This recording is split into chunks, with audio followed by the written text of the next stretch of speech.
Ladies and gentlemen, warmly welcome to the Swedish segment of the Singapore FinTech Festival, or as it is now, the World FinTech Festival, because this event has grown over not so many years to become the world's largest FinTech event.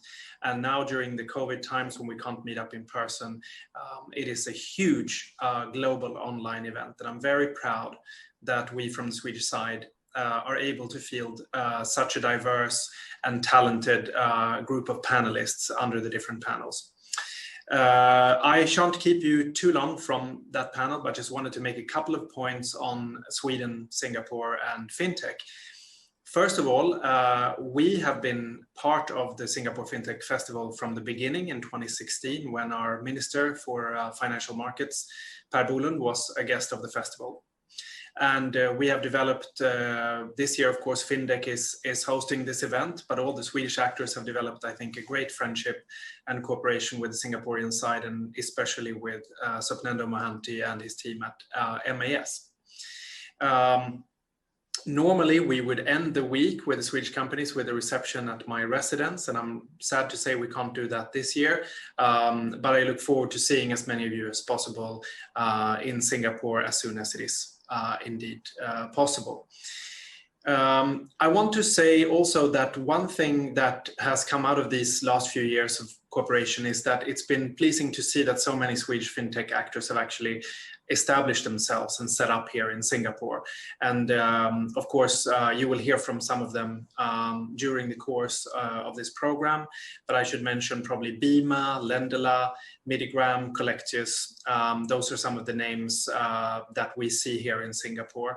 And so I'm very happy that also the Nordic Innovation House, which is here, has been able to act as a soft landing spot for tech startups coming out here.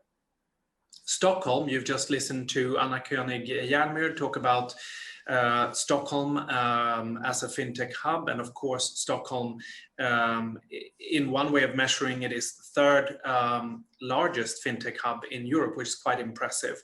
But it's also testimony to the sophistication and experience of the FinTech ecosystem that we have in Sweden. And I want to make a broader point than Stockholm, which is that Sweden as a country has many factors going for it that makes it, not a coincidence that we are at the heart of European FinTech. We are early adopters of technology, both when it comes to digitalization and having a mobile society, a technologically advanced society. We rank very highly. We have a world-class research and science ecosystem. I think that's quite important. And I would also say that since we were also early in the last huge technology boom, we have a lot of experience, both from successes and from failures, that have contributed, I think, to the success of mentoring some of the talents today. And we have financial capital, venture capital, angels, and experts who have been supporting this ecosystem. And of course, I would say from the government point of view, it's also something that we very much encourage. I just read, actually, before coming on this panel on Twitter, I think that a Reuters article specifically on European technology startups, stating that 41 billion has actually gone into investment into European technology startups in 2020, which is a big bounce back from COVID.